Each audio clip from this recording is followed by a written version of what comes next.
We have seen even more tragic incidents of discrimination and violence against Jewish people, including right here in our nation's capital. According to the FBI crime tracking data, anti-Jewish incidents are the most common religion-related hate crime. For a group that represents less than 3% of Americans, Jewish people are victims of roughly 60% of all religious-based hate crime. Last year, the ADL reported over 9,300 anti-Semitic incidents across the United States, a 5% increase from 2023, and the highest number on record since the ADL began tracking anti-Semitic incidents in 1979. The unions we will hear about today have chosen to spend time and money advancing their divisive, harmful, and anti-American political agenda. Furthermore, these unions are throwing sand in the gears of employers, trying to create workplaces that are not hostile,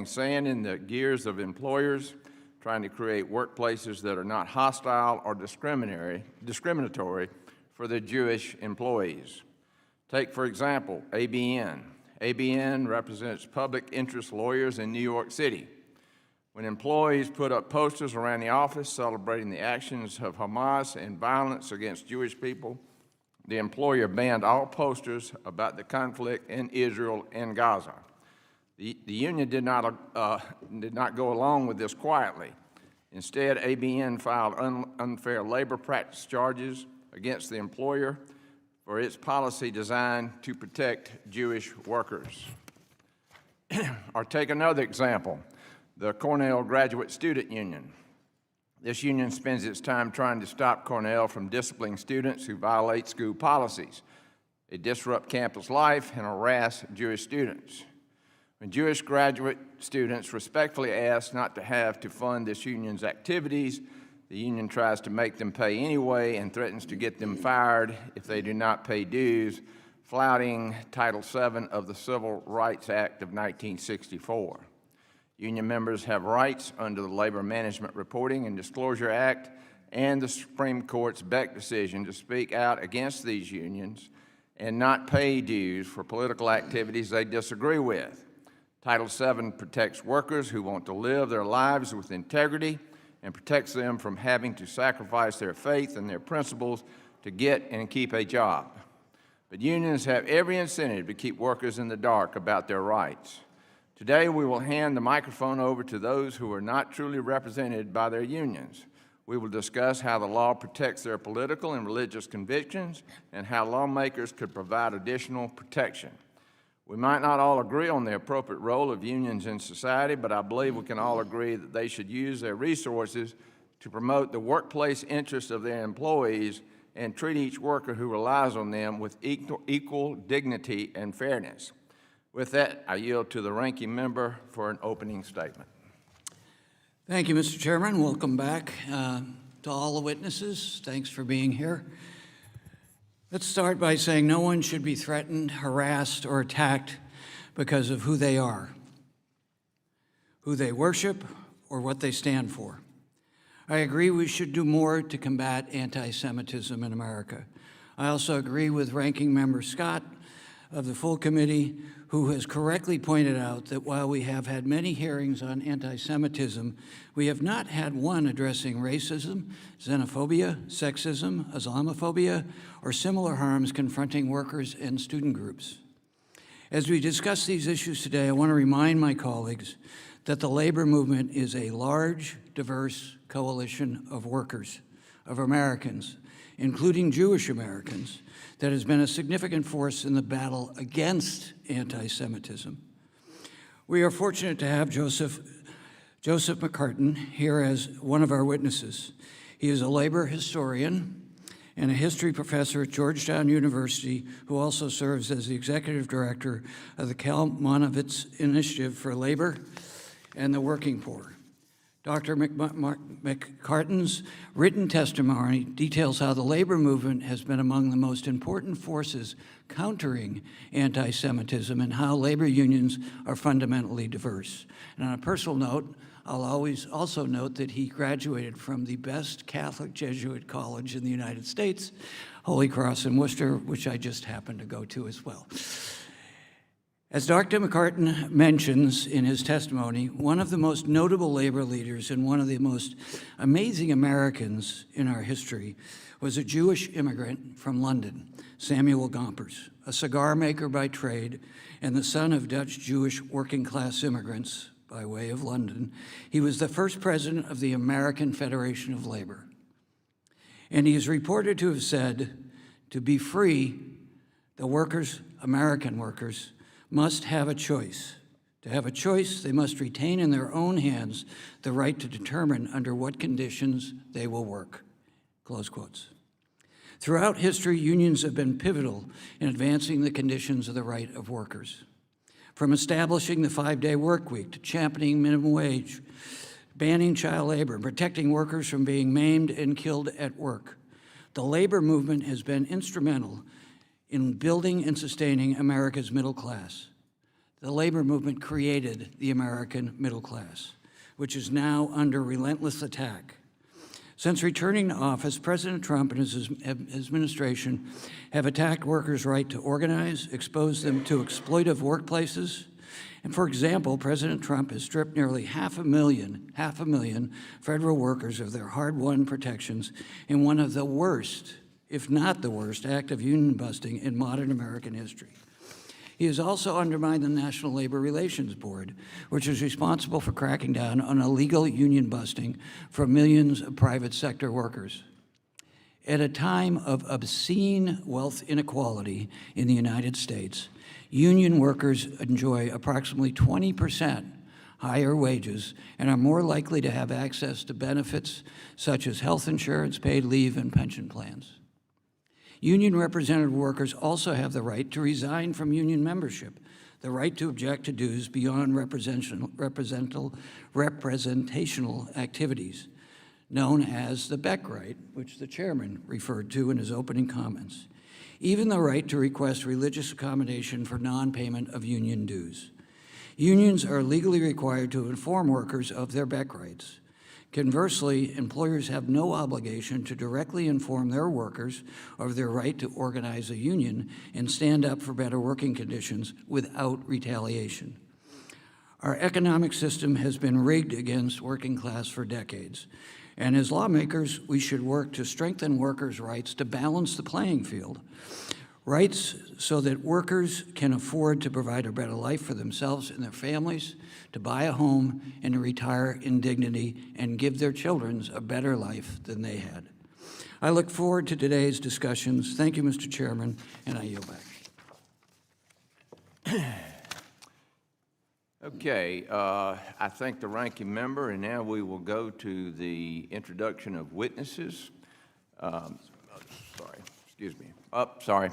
few legal matters to take care of. Pursuant to Committee Rule 8C, all members who wish to insert written statements in the record may do so by submitting them to the committee clerk electronically in Microsoft Word format by 5 p.m., 14 days after this hearing. And without objection, the hearing record will remain open for 14 days to allow such statements and other extraneous material noted during the hearing to be submitted for the official hearing record. I note that some of our colleagues who are not permanent members of this subcommittee may be waving on for the purpose of today's hearing. I was in a hurry to get to our witnesses, so I almost missed that. But now we'll turn to the introduction of our four distinguished witnesses. Our first witness is Mrs. Copelman, Senior Staff Attorney for the New York Legal Assistance Group for New York City. Our second witness is Mr. David Rubenstein, a PhD candidate at Cornell University's Department of History in Ithaca, New York.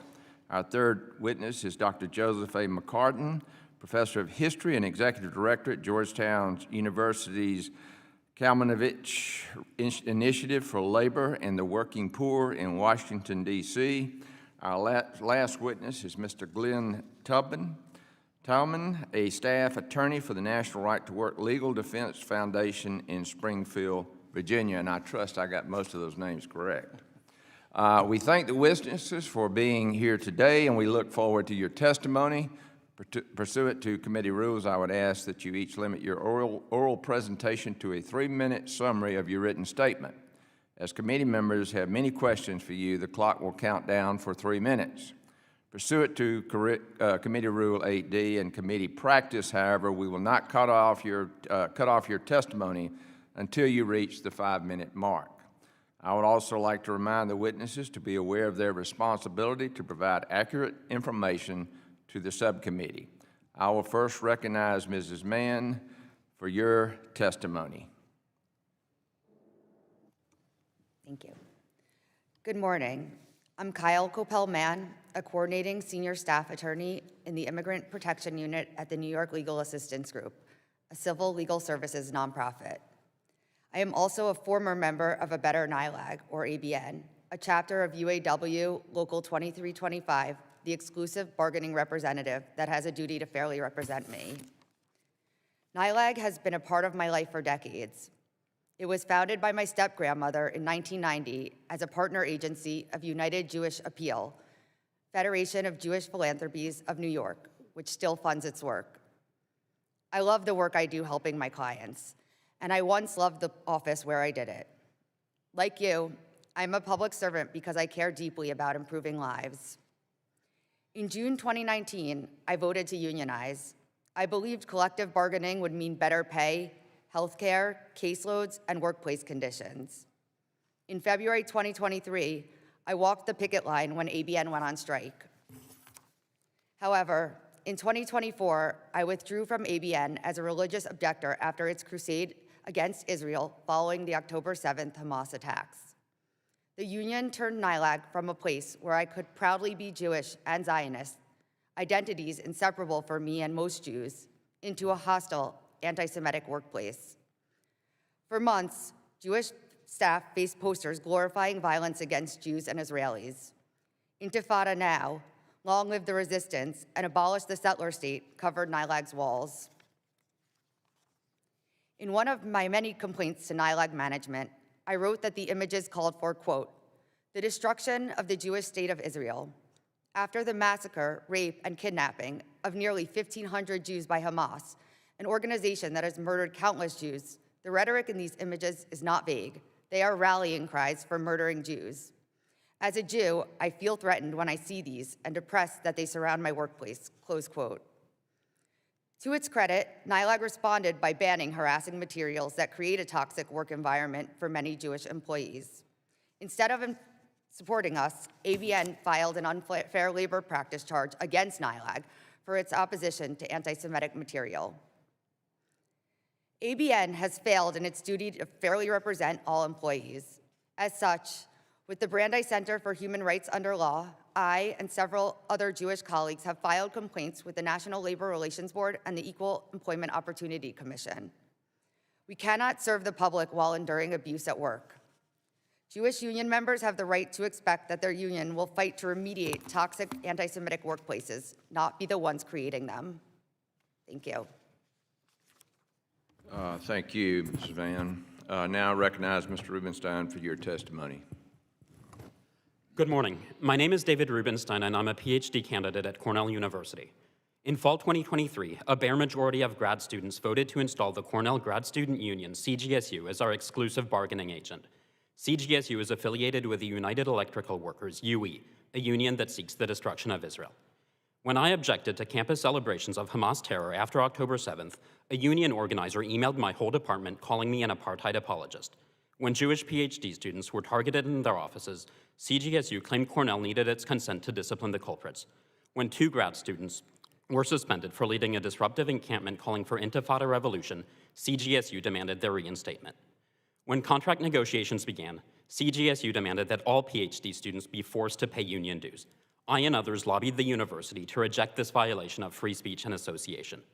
Cornell promised to protect our rights. President Mike Kotlikoff stated that forced association would be, quote, deeply unfair to our students and incompatible with our commitment to academic freedom. This commitment turned out to be meaningless. When the union threatened to strike, Cornell reneged on its promises and agreed to mandatory dues. The sole exception included what federal law largely provided already, that religious objectors and a narrowly defined group with ethical and moral objections could pay a charity instead. Despite this, Cornell assured us that assertions of religious and ethical objections would not be challenged. Yet when I and others submitted objection letters, CGSU subjected us to invasive and burdensome questioning. Cornell then caved again, and agreed that students must allow the union to, quote, evaluate whether to exempt them from forced dues. Cornell's Jewish PhD students must now beg the union for permission not to fund its pro-Hamas and pro-BDS activism. When CGSU and UE refused to process my objection and demanded irrelevant personal information, Cornell and the union left me no choice but to file discrimination charges at the Equal Opportunity Commission with free legal aid from the National Right to Work Legal Defense Foundation. CGSU then belatedly recognized my objection, but other students' objections are still being stonewalled, while the students receive zero support from Cornell. CGSU has since denied the existence of even narrow exemptions from forced dues. This summer, the union began targeting student objectors, claiming we would be fired if we refused to pay them. Cornell initially protested, but then settled with the union despite zero change in its behavior. I know multiple students currently being threatened with termination for not paying CGSU, and Cornell refuses to act to end this harassment. Nearly 2 years after October 7th, the situation is only getting worse. At Cornell, the union uses its power to shield offenders from the consequences for their conduct. Recently, CGSU has rallied to support a self-declared Hamas backer with a long record of harassing behavior, including pushing past police to shut down a campus career fair. Though Cornell belatedly expelled him, the university reversed course after union intervention. When his visa was finally revoked after urging the destruction of America, CGSU backed his lawsuit. CGSU never misses a chance to protect bullies while threatening to fire those who refuse to fund them. And it seeks cover by calling this, quote, protected activity under the National Labor Relations Act. I'm a registered Democrat. Protecting students from anti-Semitism and forced association should not be a partisan issue. It is wrong to make support of any ideological organization a condition of earning a PhD. As the steward of taxpayer dollars, Congress should hold Cornell accountable to its obligations under the Civil Rights Act. When Cornell allows CGSU and UE to create a hostile environment, it must face consequences. Finally, Congress should clarify that PhD students are students, not workers subject to forced dues. This was settled law until 2016, when the National Labor Relations Board erroneously classified us as employees. Congress should promptly fill vacancies on the NLRB so this can be rectified. By ensuring degree seekers are rightly defined as students, Congress can end the intimidation and harassment I and others have experienced from CGSU and UE, and the payment of union dues should be strictly voluntary. Thank you for your invitation to testify. Thank you, Mr. Rubenstein. Next, I recognize Dr. McCarten for your testimony. Thank you, Chair Allen, Ranking Member DeSaulnier, and members. I wish to share my perspective as a labor historian on the question you consider today. Let me be clear that I'm not here to represent a union, but rather as a scholar of the American labor movement, which is, I would argue, the oldest democratic, multicultural, racially, religiously, and regionally diverse institution that the United States has produced in its 250 years. I would like to speak briefly of the character of the American labor movement, Jewish members' important role in its history, and about how the movement historically wrestled with and addressed such issues as anti-Semitism. My brief opening remarks, I'm just going to make 2 quick points. The first is that the labor movement is a uniquely diverse and pluralistic entity, and American Jews have historically played and continue to play an important role in its development and leadership. Labor has been one of the most important forces counteracting anti-Semitism in America, even as it often found its opponents framing their attacks on it in anti-Semitic terms. The pluralistic and inclusive labor movement that emerged in modern America and within which Jews have played an important role and continue to, was a hard-won thing. It was built in a hostile environment where most workers could not count on the law to protect their efforts to organize and bargain collectively until 1935. It was also built by a uniquely diverse working class, the most diverse of any industrialized nation. In this context, marginalized workers often initially had to build their own separate unions. Blacks were initially excluded from unions on the railways, for example. They formed their own brotherhoods, the most important being A. Philip Randolph's Brotherhood of Sleeping Car Porters, whose centenary we've recently marked. Similarly, many Jewish workers at first opted to form unions of Yiddish-speaking workers, founding the United Hebrew Trades in 1888. The UHT unions ultimately, though, affiliated with the American Federation of Labor. though the UFT persisted as its own organization, ultimately, it should be said, giving birth to the Jewish Labor Committee in 1934, whose explicit purpose was to fight Nazi anti-Semitism. It exists, by the way, to this day as a presence in labor. Remarkably, out of this fraught crucible of a working class of vast diversity, and despite employers' conscious efforts to pit one group against another, to undermine union organizing and to break strikes, the union movement arose that became ever more inclusive over the course of the 19th and 20th centuries. Jewish workers have played a vital role in that history, and they continue to. At its founding in 1886, the American Federation of Labor was, as Ranking Member DeSaulnier notes, headed by a Jewish immigrant, Samuel Gompers, who was elected to his post even though Jews were then far outnumbered by Protestants and Catholics within the AFL. Nor was Gompers unique.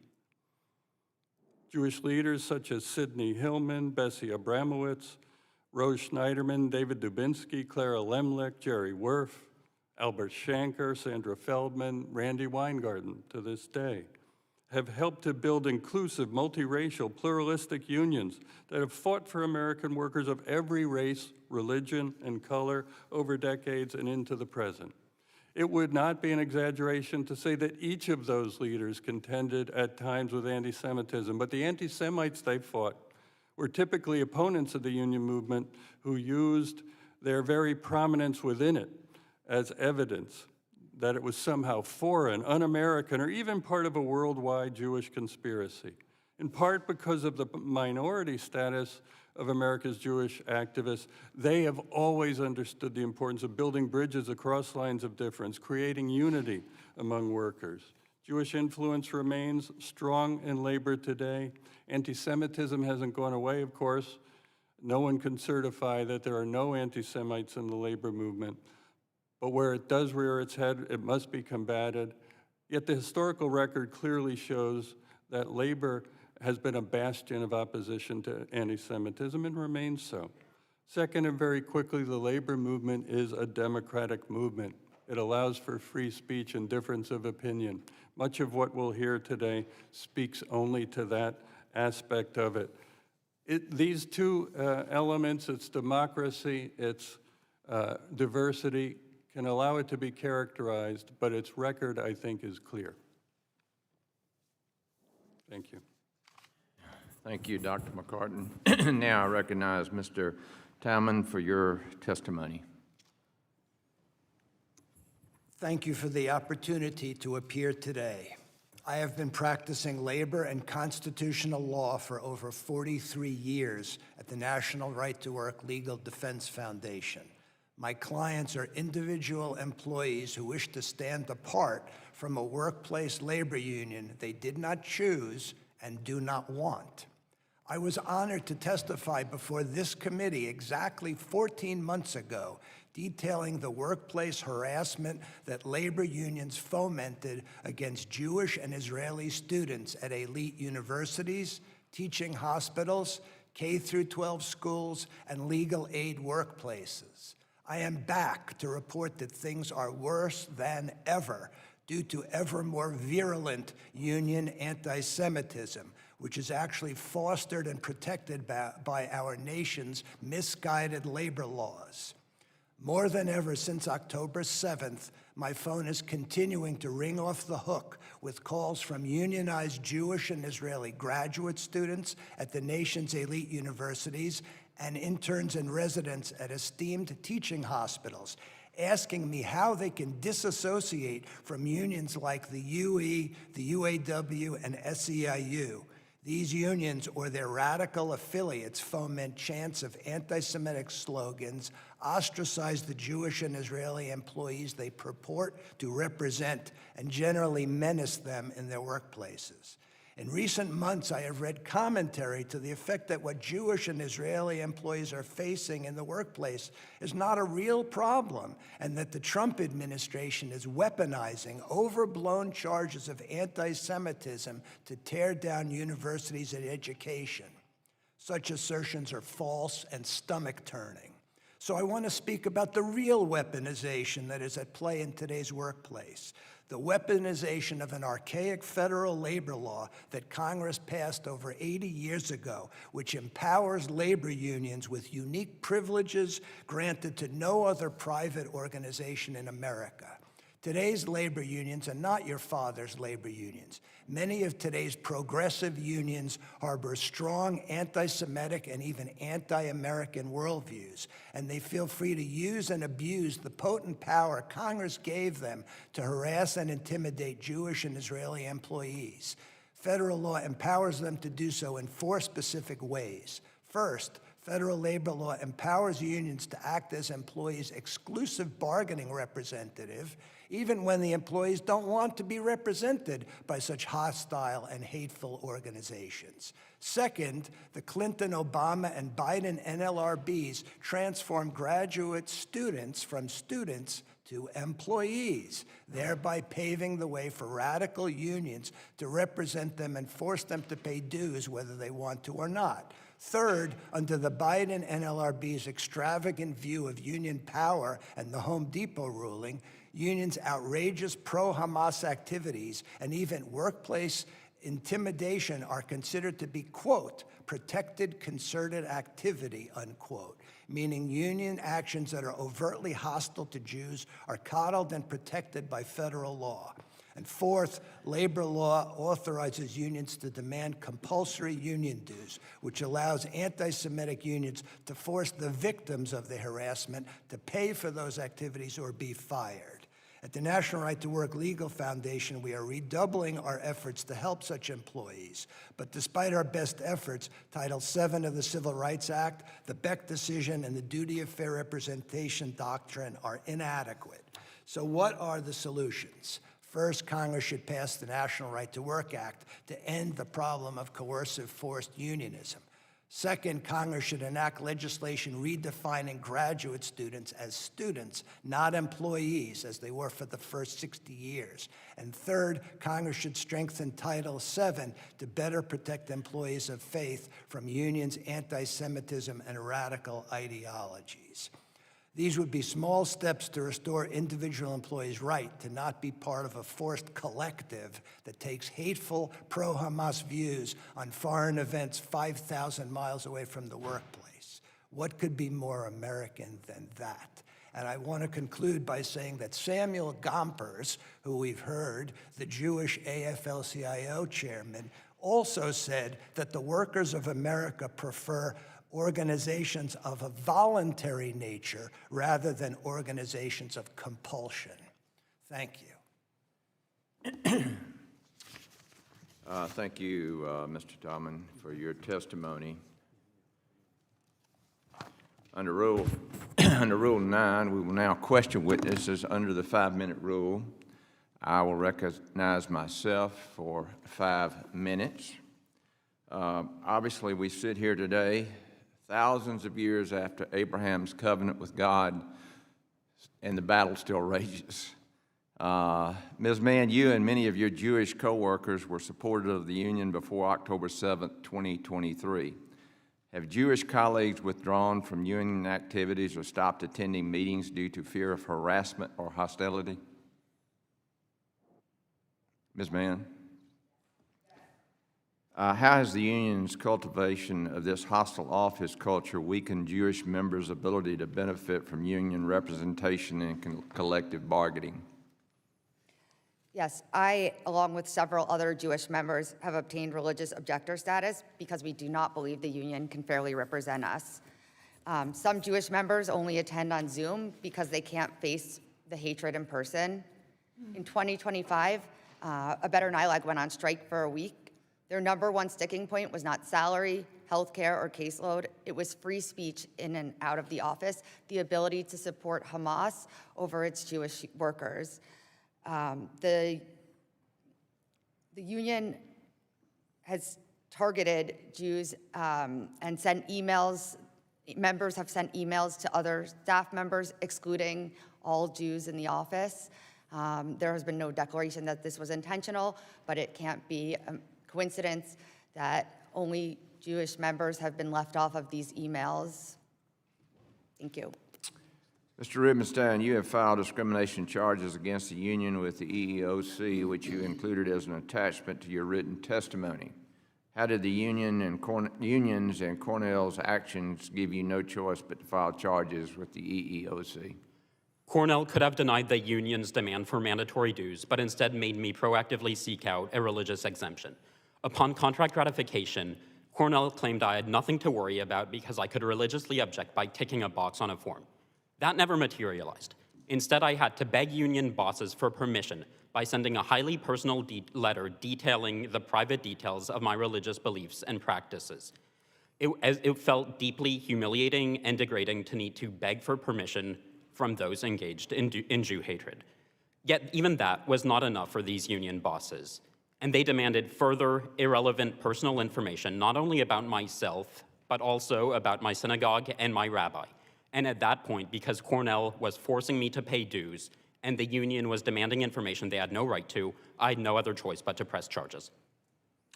Thank you. Mr. Taubman, you represent several employees seeking religious accommodations from the unions that represent them. Could you discuss whether Title VII of the Civil Rights Act provides sufficient protections for people of faith in unionized workplaces, and is there anything we can do to strengthen legal protections for religious workers in unionized workplaces? Title VII provides some protections, but as Mr. Rubenstein just said, the problem with Title VII is these employees are essentially required to beg their tormentors. I'll say that again. You have to ask the entity that is harassing you and tormenting you on your workplace for a religious accommodation. And that's the worst part of this, because Title VII requires you to prove to a certain level your sincerely held beliefs. But who do you have to prove it to? To the union that is tormenting you. So this should be something that Congress can fix by making it easier for people to assert their religious rights. Could you define tormenting? Tormenting meaning ostracism, shunning, pro-Hamas activities, telling your graduate students pay dues or be fired while we're out fomenting pro-Hamas activities. Hamas is a medieval killing terrorist group on the U.S.'s watch list, but suddenly it's protected labor-free speech to support an anti-American, murderous, medieval terrorist group. That's what the labor laws bring to this situation. Thank you. That concludes my questions, unless the panel has anything else you'd like to offer. Okay, well, I'll yield my time to the Mrs. Lee of Pennsylvania. Thank you, Mr. Chairman. I think it's important that we are clear about what's really going on here. Republicans are committed to eroding labor protections in this country, and they will do anything and use anything to that end. The attacks on workers are relentless. And let's be clear, when they attack unions, they are attacking Jewish workers and Black workers and white workers and disabled workers, all workers. Just last month, the Department of Veterans Affairs terminated collective bargaining agreements for workers at the Pittsburgh VA Medical Center in my district, abandoning groundskeepers, transportation workers, nurses, and doctors. Unions, just like our government, are democratic institutions. Workers choose to unionize based on majority support, just like Cornell graduate workers voted to unionize 1,873 votes to 80. Unions are also a channel for their members to debate and voice beliefs in political issues, just like when UAW debated and voted to adopt their ceasefire resolution, 1,067 votes to 570. In democracies, we're supposed to accept the outcome of a vote, even if we disagree with it. As democratic institutions, unions bear responsibility for protecting their members from acts of hate, absolutely, while fostering environments for critical and constructive discourse, because union members will never agree on every point, and they aren't meant to.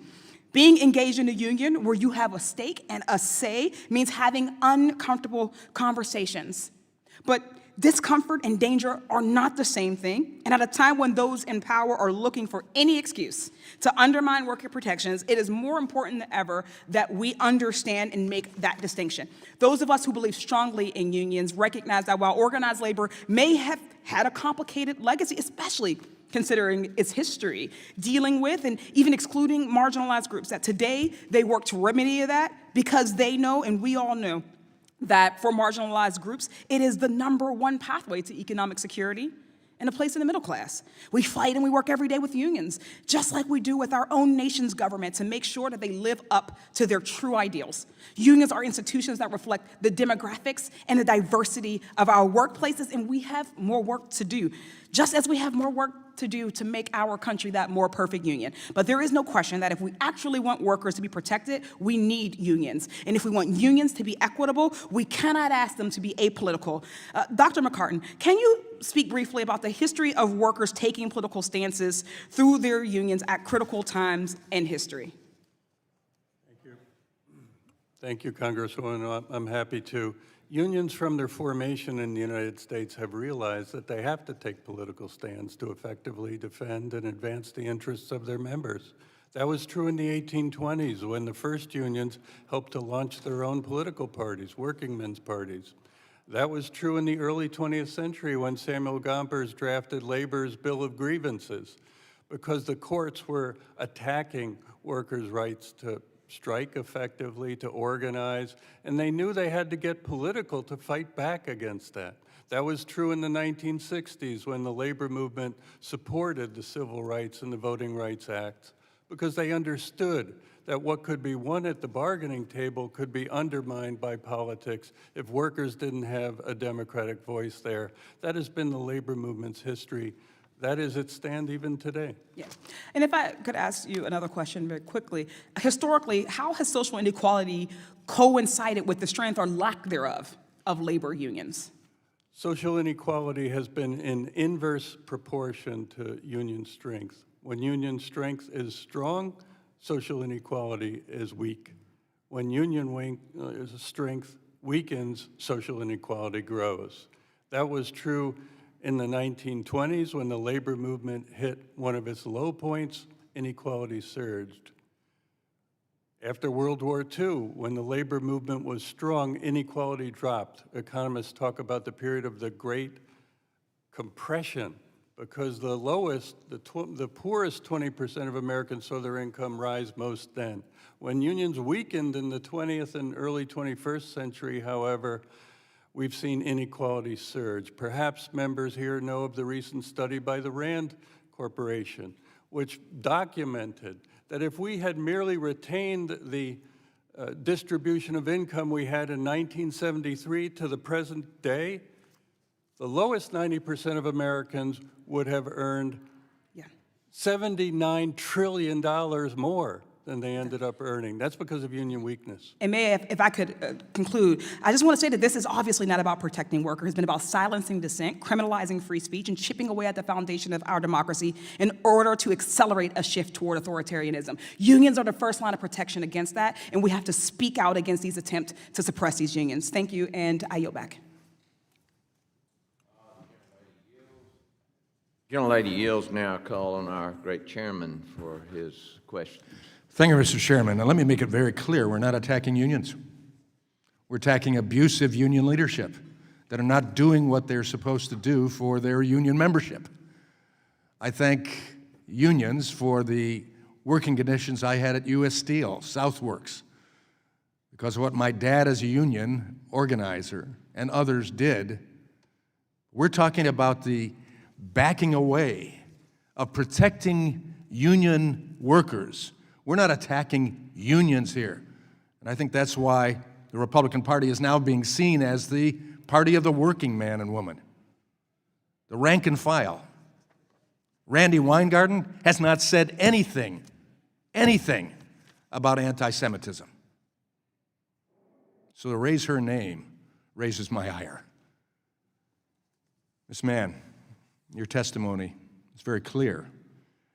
And so let me go back. Have there been instances where the union has chosen to advance the interests of those engaging, and I'm talking about the union leadership, protecting the interests of those engaging in harassing conduct over the interests of unions' Jewish members? Yes. Very sadly, the union has doubled down on protecting its members' ability to promote anti-Semitism and images that make Jews feel threatened in the workplace. As soon as our poster policy was enacted, requiring that the office simply be neutral, that nobody post anything related to the Gaza-Israeli conflict. What's wrong with that? In the office, exactly. That's all we're asking for. We just don't, at 5 p.m. when you leave the office, you should be free to say whatever you want about whatever issue it is. You have complete free speech. American liberty. But when you're in the office, you don't have a right to free speech.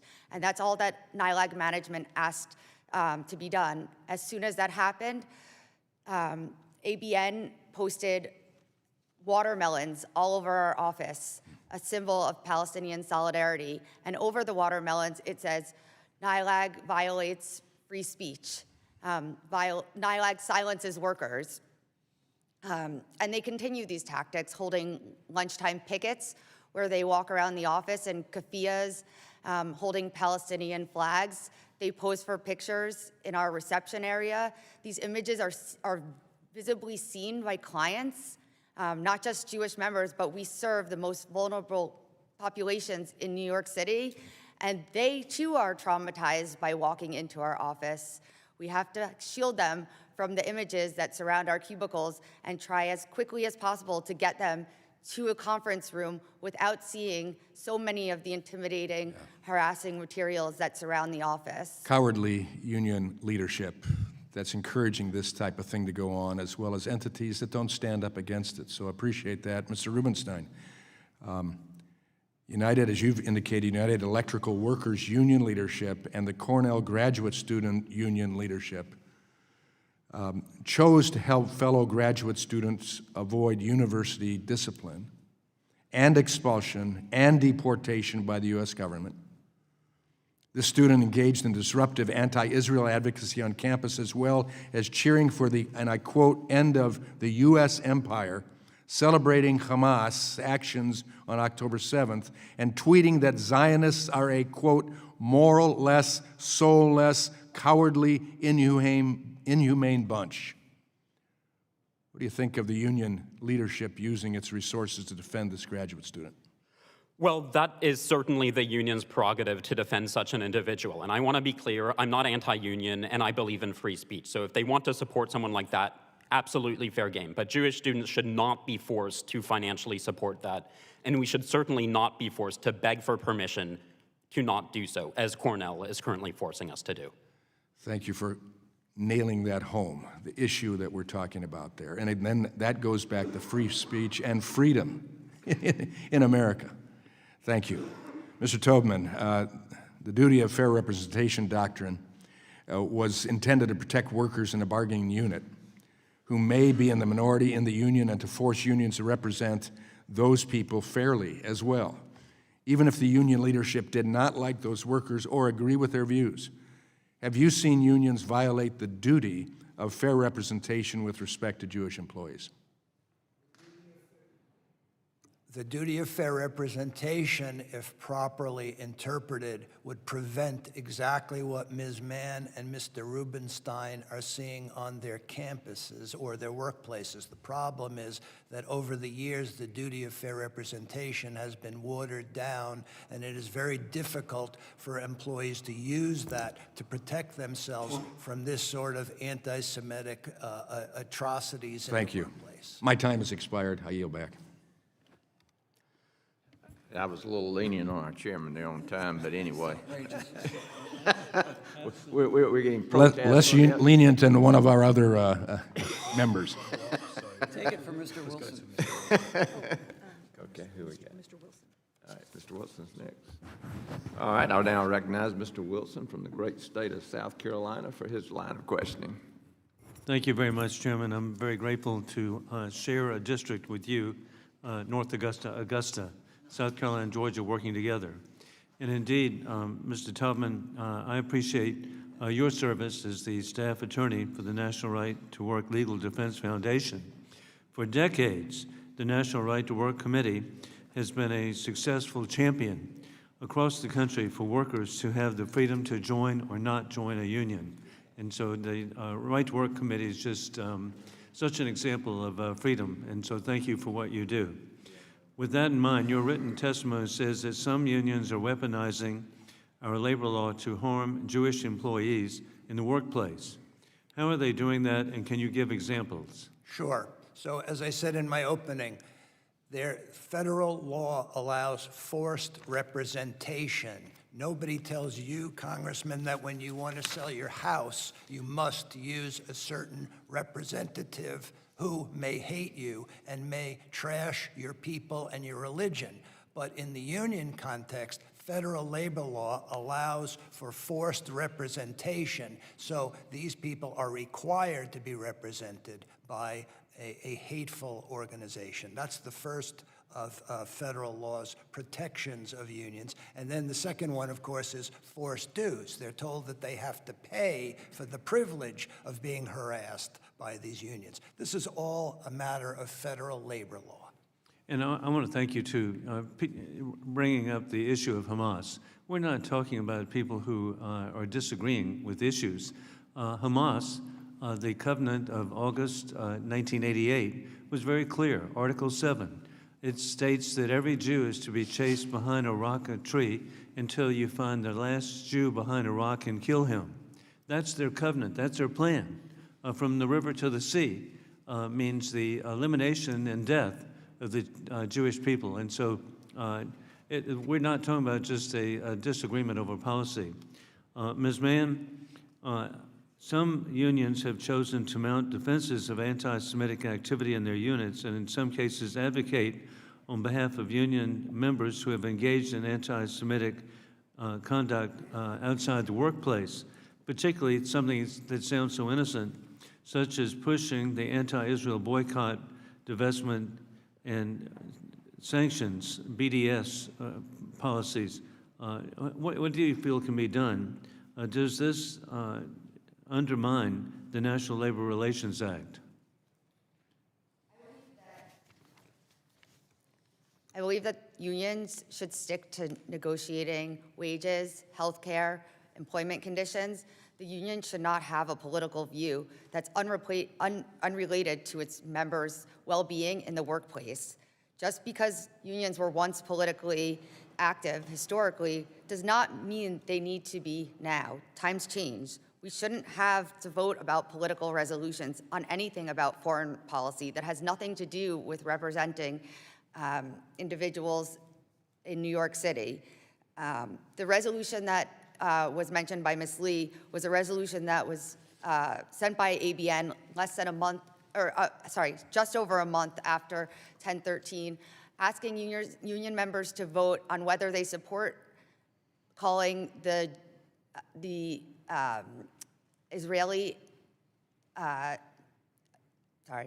calling Israel's attack on Palestine a genocide.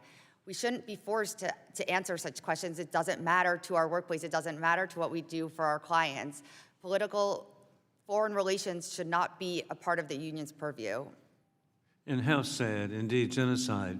The population of Gaza has increased substantially. There's not a genocide, and how sick for people to misconstrue what's going on.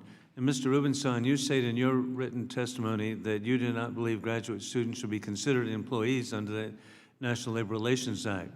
Why do you think that graduate students like yourself, young as you are, should not be covered by NLRA?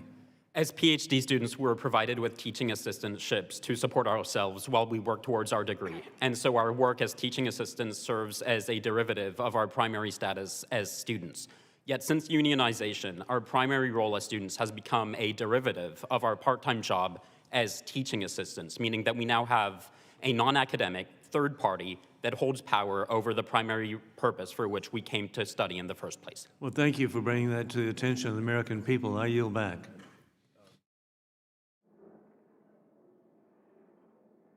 Okay, the gentleman from South Carolina yields. Now we go to Chairwoman Emeritus Foxx from North Carolina. for questions. Well, thank you very much, Mr. Chairman. I appreciate that, and I appreciate our witnesses being here today. I know this is a very tough issue for you all to be dealing with, especially Ms. Mann and Mr. Rubenstein, because they're so much involved with this, so I really appreciate your being here. Ms. Mann, your written testimony discusses how Jewish employees are afraid to speak up about the toxic workplace the unions created. Why do you believe they're afraid to speak up? I believe they're afraid to speak up because they have already experienced the feeling of being ostracized.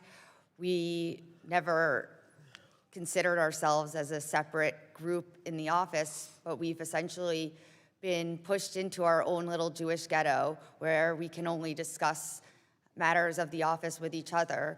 We don't feel that the union has our back. And in fact, before this last strike, many of my Jewish colleagues who had not yet obtained religious objector status felt that the union was pressuring them to go on strike because their primary goal was not increasing our wages or getting us better health care.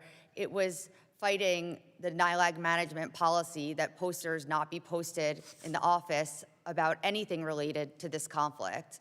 They argued, again, that they have the right to free speech in the office, and the union has misled them because there is no right to free speech in a private workplace. The union has told them that the poster policy is an egregious, quote, an egregious infringement on our members' speech and a violation of labor law, unquote. What you're talking about sounds so much like what happened in Germany a long time ago. And we've all said, never again. This kind of thing can never happen again. Mr. Rubenstein, your written testimony includes exhibits of many emails documenting how the union and Cornell have tried to enforce the forced dues clause in the collective bargaining agreement. Could you discuss whether the union has communicated to graduate students clearly and honestly what their rights and obligations are with respect to the union? It has not. We have the right to object to union dues on religious, ethical, or moral grounds, and yet the union has consistently represented that all graduate students are forced to pay dues or agency fees to the union, negating that third option.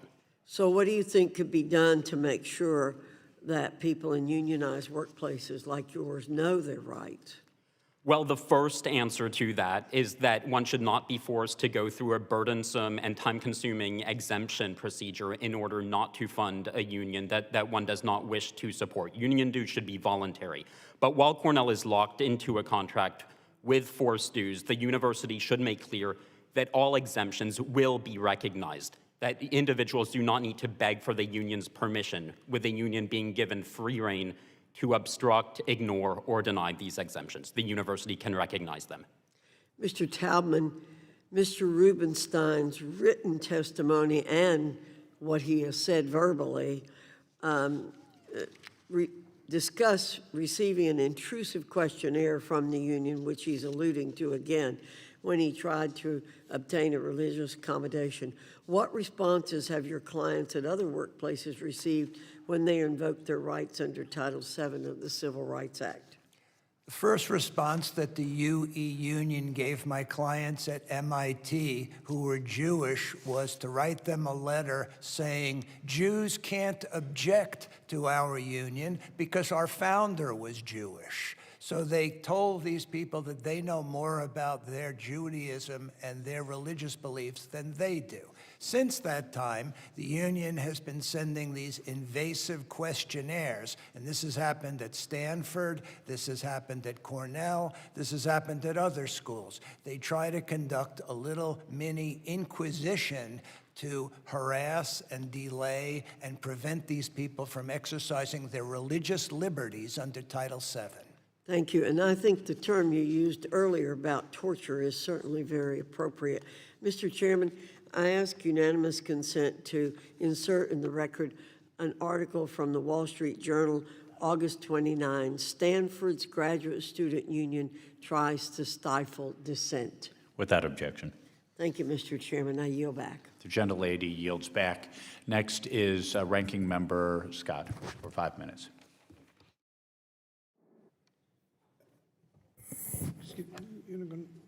Go ahead. Could you call on Mr. Courtney? Mr. Courtney is recognized. Great. Thank you, Mr. Chairman, and thank you to Ranking Member Scott. And I apologize, a lot going on today, but I did read, again, the witnesses' statements, and again, want to thank all of you for being here and the effort that you put in to your testimony.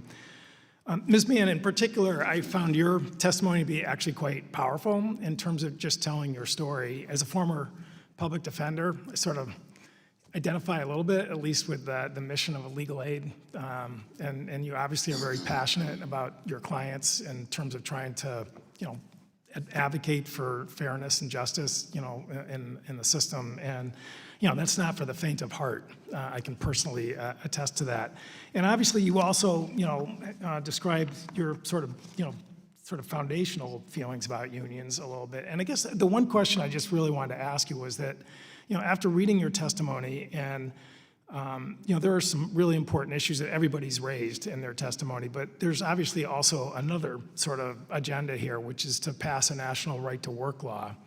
And I just was curious just to hear what your thoughts were about whether or not that somehow, would be a solution to, the problem that's been identified here, because that would be a fairly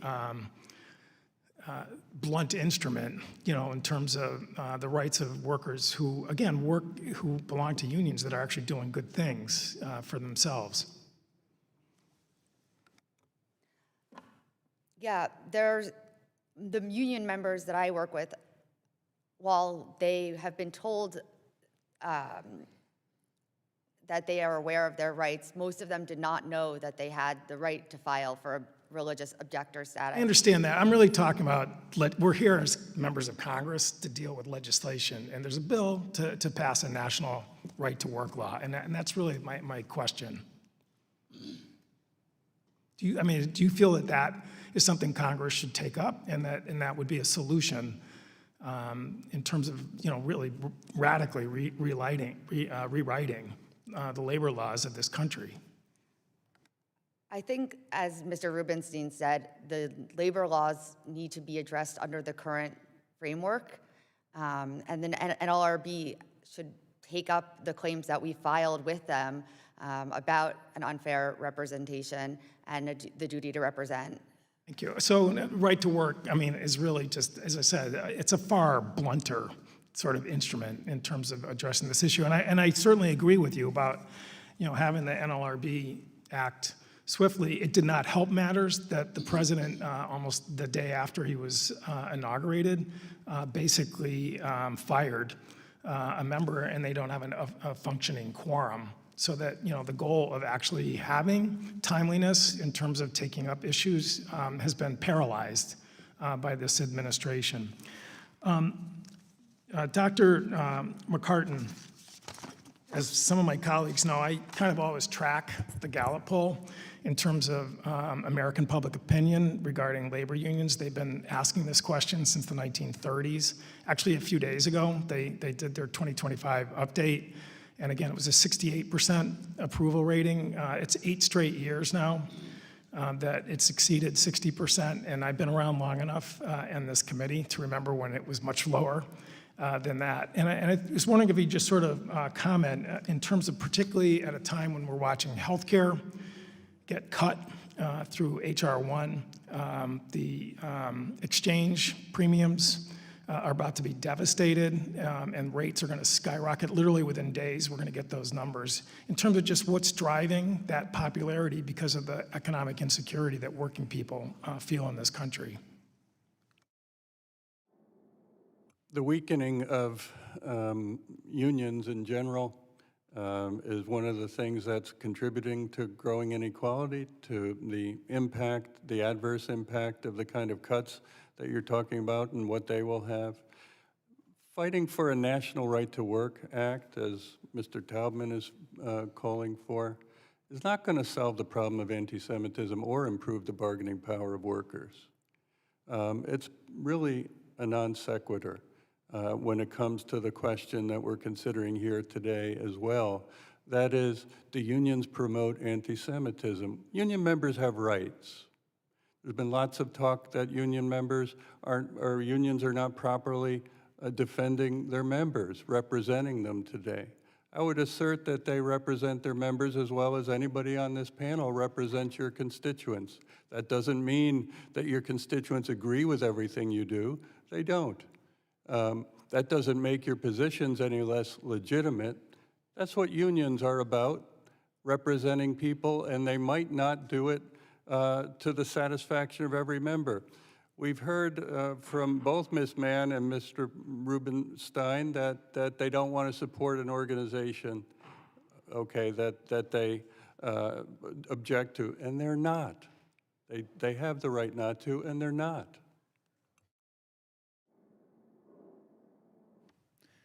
Time has expired. The chair now recognizes himself for 5 minutes. Thank you to all the witnesses here today.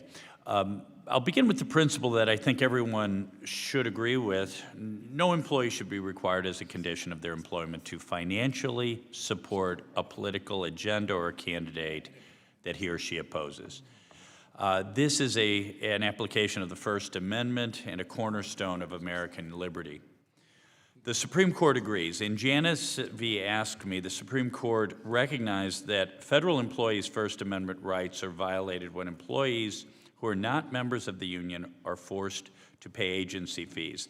The court said that such agreements violate, quote, the free speech right of non-members by compelling them to subsidize private speech on matters of substantial public concern. And given that government unions, everything they do have to do with matters of public concern, free speech would be violated. It is great that government employees' First Amendment rights are protected, but what about private sector workers? The Supreme Court case, Communication Workers of America v. Beck, partially protects employees from being forced to contribute to political causes they disagree with. But it is clear from the witness testimony today that Beck is not strong enough. At Cornell University, Mr. Rubenstein and his Jewish friends were continually harassed by their graduate student union for refusing to fund their affiliate union's pro-Hamas agenda. At the New York Legal Assistance Group, Ms. Mann and her Jewish colleagues fear expressing support for Israel in their office because of the anti-Semitic climate created by the union, even though she was exercising her Beck opt-out rights. Mr. Taubman, you helped litigate CWA v. Beck. Why is Beck insufficient today for Jewish employees and those who, for other reasons, do not want to support their union's politics? Beck is inadequate, first of all, because many employees have no idea that it exists and unions have no incentive to tell them, because if they find out, then the union gets less money. Second of all, look at what happened with UE at MIT.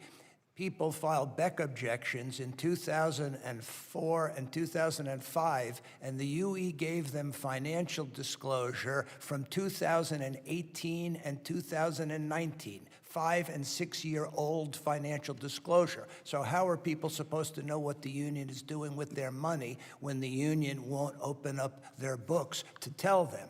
And I just want to address this point about right to work, that Congressman Courtney paints this as some kind of radical thing, right to work. It's called free choice in America. No one tells you what church to join. No one tells you to join the Elks Club or not join the Elks Club. No one tells you to join the AAA for your car. But federal law tells you, join this union, this Hamas-supporting terror organization, or we'll get you fired. And I could show you hundreds of threats to get employees fired. That's American, okay? Free choice in America to join a private organization. Unions are not government. Unions are a private organization, and I think it's a disgrace that any American has to fund a private organization that they don't want to. And it's sometimes said that these unions have been chosen in a certification election, but many times that happened decades or even generations ago. Do you care to comment? I think the last statistics I saw was that 90-some% of employees have never voted for the union that represents them. And even if they have, I can tell you from experience, trying to decertify a union is difficult, if not impossible. And I think Mr. Rubenstein alluded to this, and you may know the law on this. I've not heard of this phenomenon before of having to go to your union and apply for a religious exemption. What's that all about? So what that's all about is under Title VII, you have to show that you have a sincerely held religious belief. But who do you go to apply and prove that you have a sincerely held religious belief? The party that's forcing you to pay the dues. And that, in this case, it's either Cornell and or the union. The party that's taking your money. Well, thank you. I yield back. Our ranking member, Scott, is recognized for 5 minutes. Yeah, thank you, and I thank all our witnesses for coming. Mr. McCarten, we've heard a lot about the right to work law and some of the things that people don't like about it. If you're in a right to work state and not joined the union, didn't pay any dues, do you get the benefits of all of the benefits that have been achieved by the unions, like higher pay, safer workplace, better benefits? Do you get individual? Yes, you do. Do you get individualized representation to the same degree as dues-paying members? That's correct. I don't hear any complaints about that.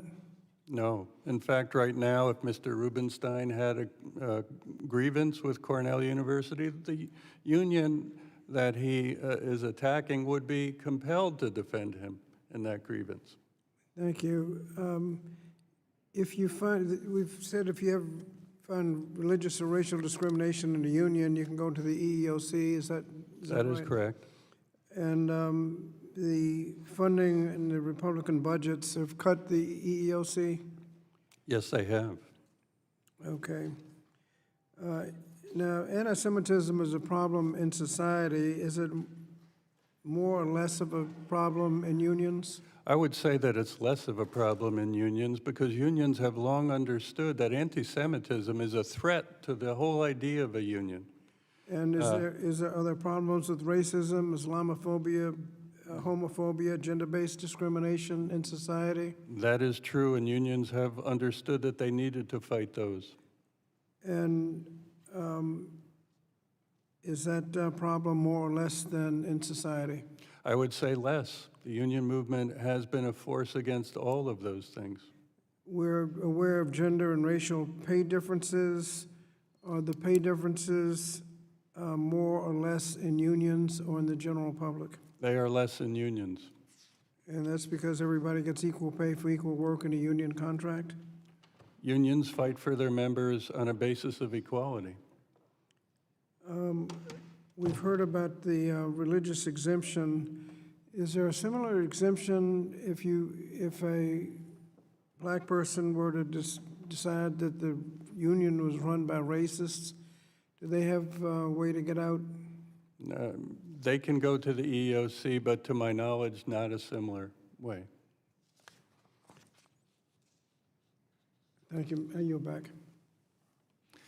The gentleman yields back. The chair next recognizes Mr. Fine for 5 minutes.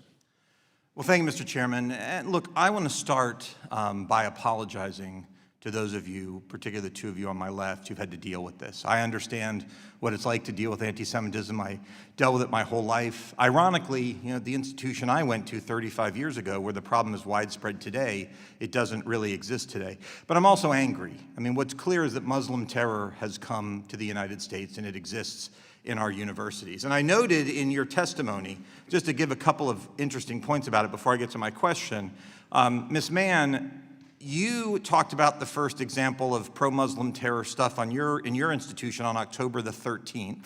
And Mr. Rubenstein, in your testimony, you talked about it on October 25th at Cornell. I read your statements before I got here. Israel did not send ground forces into Gaza until October the 27th. So to be clear, the Muslim terrorists were focused through your institutions on spewing their propaganda and hate before Israel had even responded. And that just shows you how the kind of evil that we are dealing with. The good news is, thanks to the chairman and others up here, we are willing to fight that fight. So I have a few questions for you, for the two of you. Ms. Mann, you testified about how the union contributed to the culture in your workplace. Could you tell us, the best is not the right word, the worst examples in the communication of anti-Semitic tropes or conspiracy theories in the multitude of things that you've gone through? I would say that the posters that said "From the river to the sea" were definitely the worst of what I saw. Or how do you interpret "From the river to the sea"? What does that mean to you? To me, that means it's a call for the destruction of Israel, for the elimination of Israel, for the elimination of Jews. And I interpreted that as them calling for my removal from existence. And by the way, you would not be wrong in having that view. That's exactly what it means, because if you look at places where those folks have taken over, the best example, for example, is Bethlehem. When it was under Israeli control, it was 85% Christian, and now it is 10% today. So that's a part of From the River to the Sea that they have taken control of, and they have endeavored to effectively launch a genocide of those who are not like them. So you've accurately described what's going on. Mr. Rubenstein, in your written testimony, you included an attachment, a petition that Cornell graduate students signed to express opposition to Cornell entering into a union shop agreement with the graduate student union. Half the students who signed the petition signed it anonymously. They put their academic department, but they did not put their name. Why do you think so many students signed that petition anonymously? Yes, so I actually signed that petition anonymously myself in early 2024. The reason being, after students began signing that petition, the union dispatched its agents to meet with friends, with colleagues of signatories, in order to turn those closest to them against them. The union is engaging in this targeted personal harassment of anyone who publicly stands against them.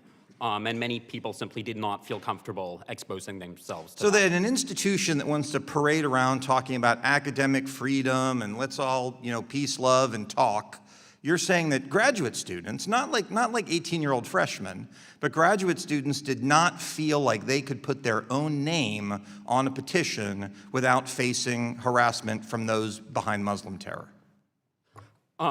Cornell cannot claim to support academic freedom when it lets its students be harassed for expressing their views, and when it additionally forces students to support an ideological organization. So we know why the unions do this. We've talked a lot about it today. Why do you think in your case, Mr. Rubenstein, why do you think Cornell puts up with it? I mean, why do they allow it?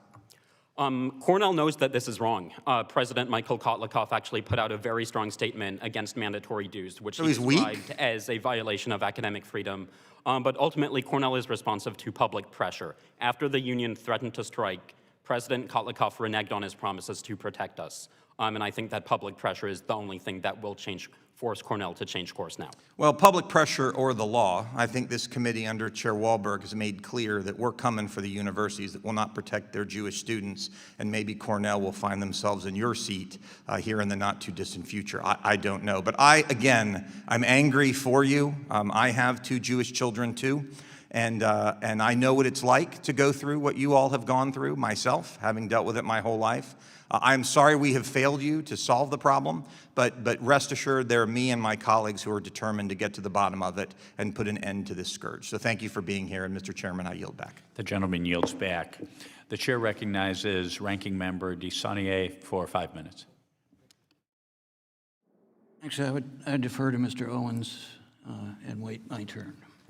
The chair recognizes Representative Owens for 5 minutes. Thank you, Mr. Chair. I appreciate convening this hearing today on union anti-Semitism, and I want to thank the witnesses for coming here to testify. I just want to start off by saying that Utah is a right-to-work state. It's also one of the most attractive states in the union because unions there know they have to compete for their people to pay them. If they are anti-Semitites or if they are anti-black, or whatever, then they don't pay and they don't survive. So that's a very good thing to bring in the competition piece of this. It is really disgusting that some unions are spending their time advancing anti-Semitic and anti-Israel priorities instead of addressing the immediate needs of their members. Imagine if these same unions would advocate for issues that actually impact the well-being of their members, all their members, instead of paying for the support of hateful leftist politicians or politics. Hope that these union leaders were watching and get the message. Do your job. Stop the anti-Semitic activity among your ranks. You're paid a very good salary to protect your members against hate. You're failing to do so now, and your cowardly silence is deafening. So let me just start off, Mr. Taubman, I just want to ask you real quickly, I know you've been addressing this a little bit already. The way it's set up right now, if there was a union that was run by KKK supporters, the way it's set up right now, would I be forced, if I work for that company, to pay these KKK folks to continue moving on? Is that the way it's set up at this point? Do I have a way of getting out of that? Well, that is the way that you would have to pay if you weren't in a right-to-work state. If you're in the 25 or so states that have forced unionism and you have a KKK union, you'll pay them or you'll be fired. Yes, you could try to exercise Beck rights. Yes, you might be able to try to exercise Title VII rights. But the bottom line is, the default position is pay that union or you will be fired. And it's amazing that those who are pro-Hamas, who are nothing but KKK, feel they have the right to demand people paying them when they hate them. It's amazing to see that we're having this in 2025, we're having this conversation. Mr. Rubenstein, you mentioned requesting religious accommodation. Can you kind of go through that process? You mentioned that it was very frustrating, you couldn't get, but tell us what that looked like for you to try to get something in this process done. Upon contract ratification, Cornell University promised that I could religiously object by doing no more than ticking a box on a form, and yet that form never materialized, and instead I needed to beg union officials for permission to object by writing a highly personal letter detailing private information that's none of their business.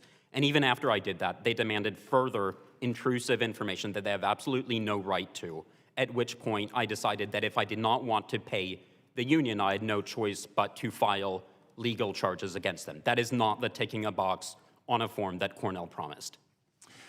Well, I'm going to kind of give my time away, give it back, but I just want to say this. We're in 2025. I'm so thankful we have a president, we have a body now that understands this, and we're going to have the right people sitting in front of us explaining why allowing unions to hate their folks and continue to survive, how that happens in 2025. So thank you guys for being here before us, and we're going to, again, continue to follow up on this kind of conversation big time. And I'll yield back.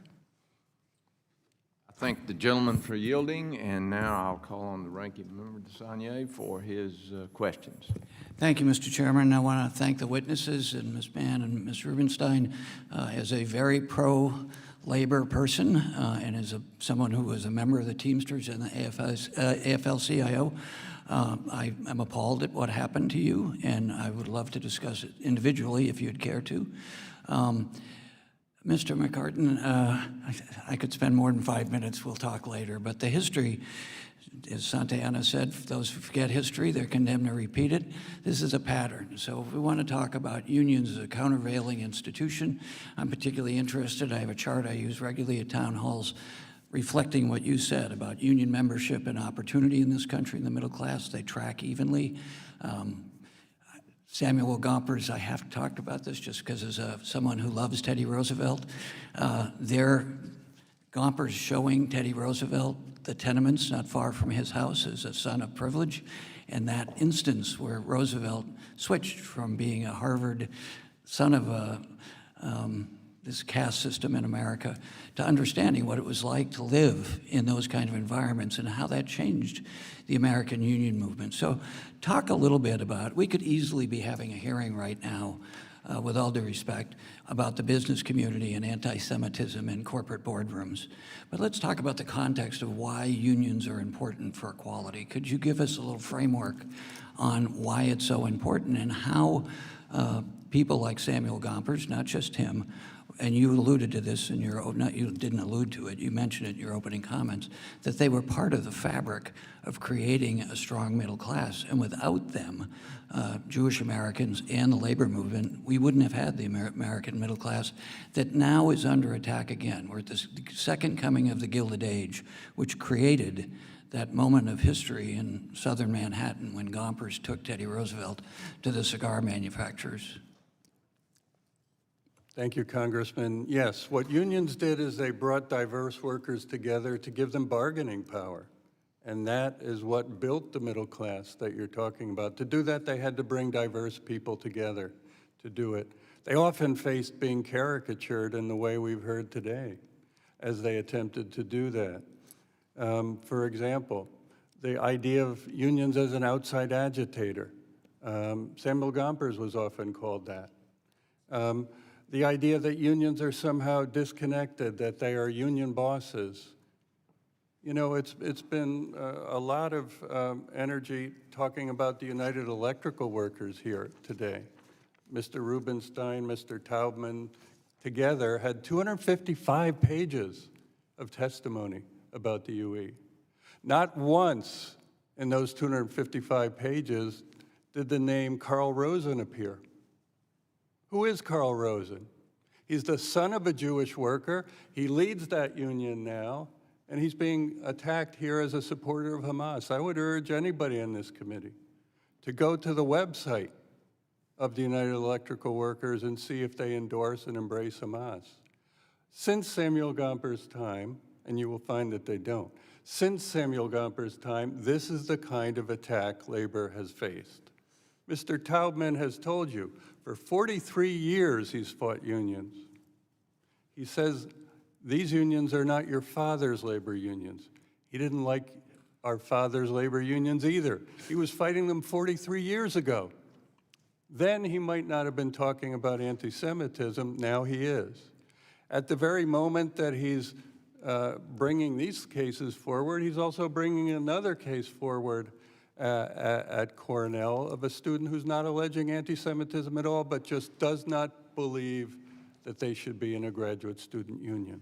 Mr. Taubman at one point said that Samuel Gompers said unions ought to be voluntary. Samuel Gompers might have, if you pull that out of context somewhere, said something like that, but he fought his whole life for the idea of a union shop being a very American thing. That was what he was dedicated to. And so to portray him in this way, to caricature him, and to caricature so many of the people we've heard caricatured here, it breaks faith with that image you're talking about, Congressman, of Gompers enlightening Roosevelt. We need a little bit more of that kind of enlightenment, I would say. I just conclude by the observation of somebody who's a proud Californian, the fourth largest economy in the world, that is very strongly union. Over 65% of the U.S. GDP comes from states that aren't right-to-work states. I yield back.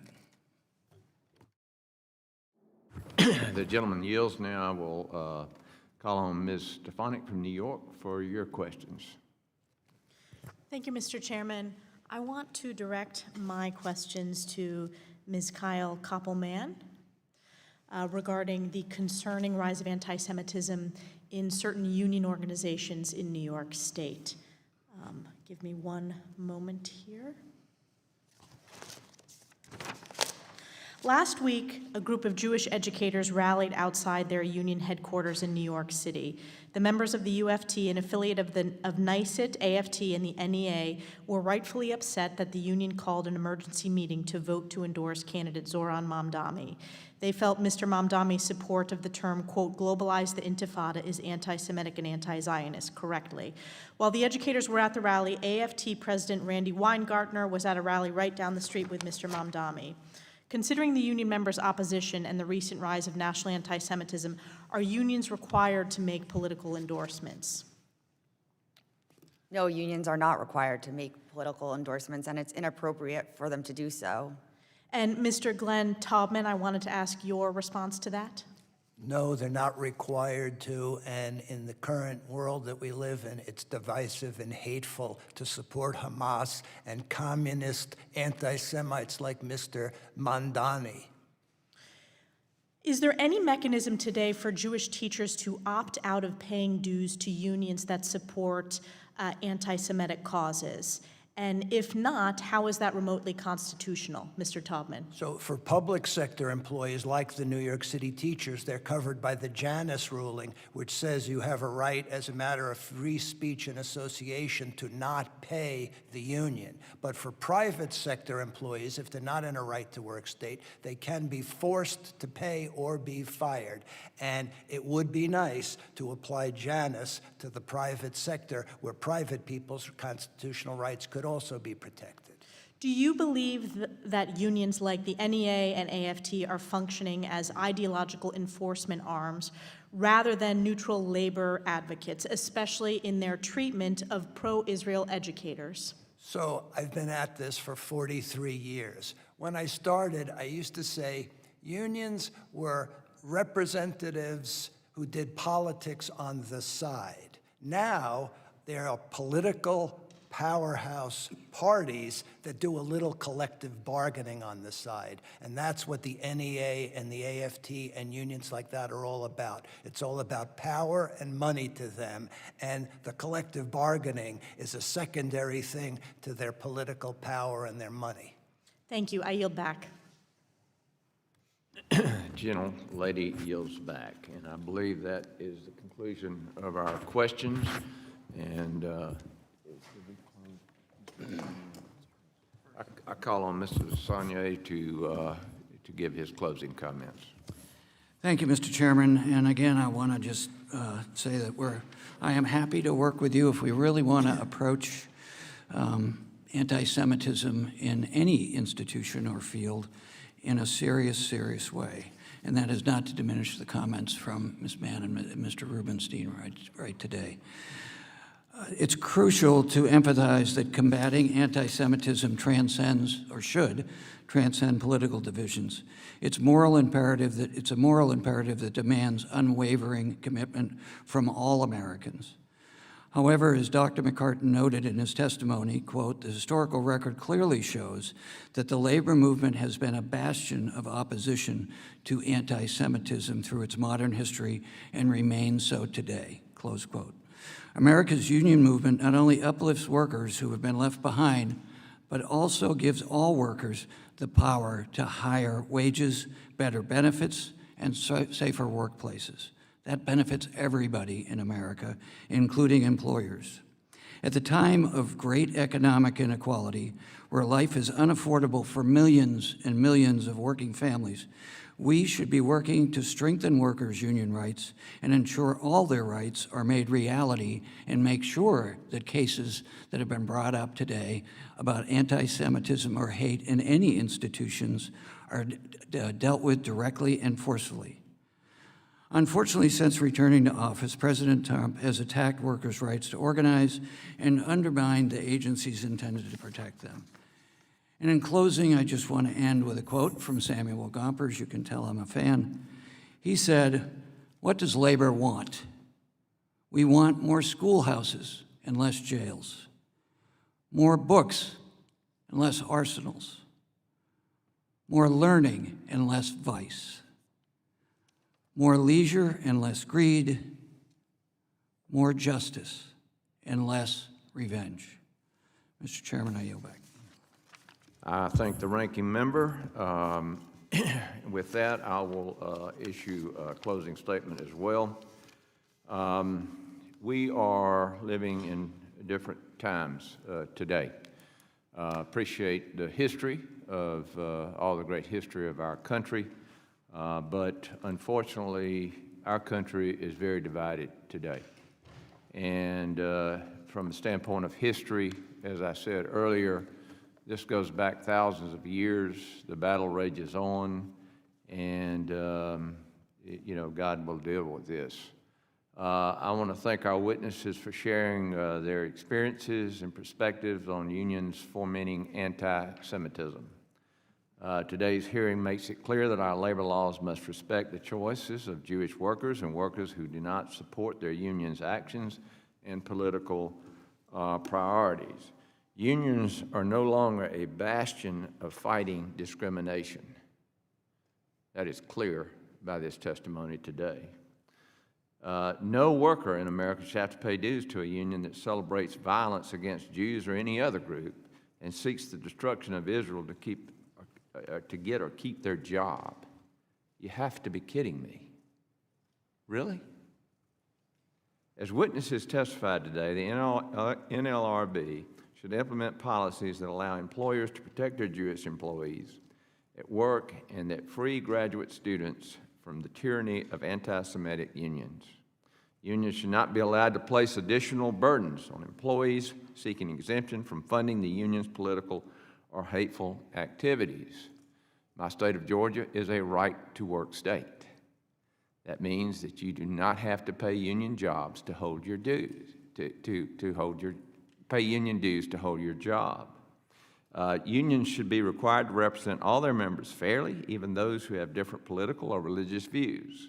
I look forward to working with the members of this subcommittee and the administration to advance the freedom and dignity of workers in America and shield Jewish workers from hate and harassment at work. And I will say this administration is the pro-worker administration. Again, that has changed drastically, and we will continue to fight for workers and against anti-Semitic or any other hateful activity. Thank you, and I yield to, thank you to our witnesses, and again for your time and testimony in the subcommittee today. Without objection, there being no further business, the subcommittee stands adjourned. Thank you.